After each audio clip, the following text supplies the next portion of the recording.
E a gente segue falando de economia, geração de empregos. O estado de São Paulo registrou recorde de empresas abertas no primeiro semestre de 2024. Foram mais de 174 mil, aproximadamente 29 mil empresas abertas por mês. Para falar sobre esse assunto, eu recebo aqui no estúdio do SP Record a analista do Instituto de Economia, Maurílio Biagi, da Associação Comercial e Industrial de Ribeirão Preto, a Lívia Piola. Lívia, muito obrigado pela presença aqui no SP Record. Eu agradeço o convite, Pasquim. Lívia, vamos lá. O que representam esses números, né? Se a gente fala 174 mil novas empresas abertas, é um número representativo? De que maneira que a gente pode interpretar isso? É um número muito expressivo, de certa forma, que representa também um crescimento de 14% em relação ao ano anterior. Então, um crescimento também bem expressivo. Esses números, eles expressam muito da nova percepção da economia que a gente vem observando nesse primeiro semestre. Então, a gente observa um crescimento no PIB, incentivado pelo consumo das famílias. Isso incentiva também a geração de novos negócios, porque você tem uma pressão na demanda por produtos e serviços. A gente também observou a queda na taxa de juros da Selic desde agosto do mês passado. Então, com juros mais baixos, você tem acesso a uma linha de crédito mais acessível. Então, isso também viabiliza novos negócios, a ampliação de negócios também já existentes. E outros pontos que nós tivemos também, que foi o impulso na digitalização da economia. Hoje nós observamos uma tendência de pejotização da economia. Então, você vem trocando contratos formais por contratos PJs.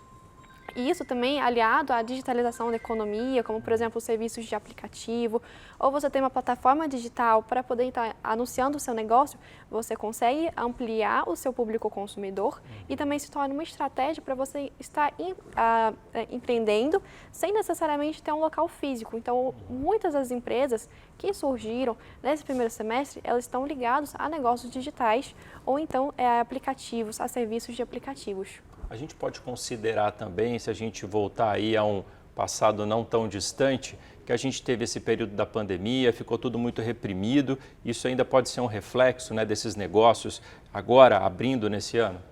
Claro, a pandemia foi um choque na economia, tanto um choque na questão de oferta, mas ela também mudou a forma de negócios. Então, hoje nós aprendemos a utilizar as plataformas digitais para estar alcançando um público mais abrangente. Então, não necessariamente o público de Ribeirão Preto, da cidade que esse negócio está, mas hoje você consegue vender para o Brasil inteiro, para outras regiões. Então, a pandemia ela foi sim um choque na forma de negociação, de você organizar e estruturar o seu negócio. A gente pode ver exatamente isso que você acabou de dizer antes, então, né? Se tem essa relação, agora o digital tem sido aí uma boa relação com os consumidores. Agora, Lívia, se a gente analisa um primeiro semestre assim, o que a gente pode esperar do segundo semestre? A expectativa aumenta mais ou deve ter uma queda? Como é que a gente pode interpretar isso? Nossa previsão é que o crescimento ele vai ser moderado, não tão expressivo quanto foi esse primeiro semestre, porque, como eu disse, nós tivemos questões de crescimento do PIB, pelo aumento dos gastos no consumo das famílias, gastos do governo também, mas para o próximo semestre a gente prevê um crescimento mais moderado. Tanto porque a gente tem uma questão de risco fiscal maior, então isso gera uma incerteza na economia, isso vai ter um reflexo sobre a inflação, então gastos do governo mais acentuados geram uma pressão da demanda, isso faz com que a gente tenha um aumento nos preços dos produtos, então uma pressão inflacionária na economia, ela deve desacelerar um pouquinho. Também nós tivemos agora as últimas decisões do Copom de estabilizar a taxa de juros, talvez um possível crescimento no segundo semestre. Então, a gente tem alguns pontos na economia que farão com que o crescimento não seja tão alto quanto foi no primeiro semestre.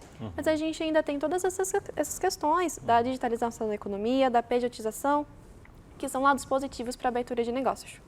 Agora, a gente sabe que abrir um negócio próprio é uma decisão aí muito importante. Às vezes a pessoa está ali investindo, né, todo o dinheiro que ela tem de uma vida toda.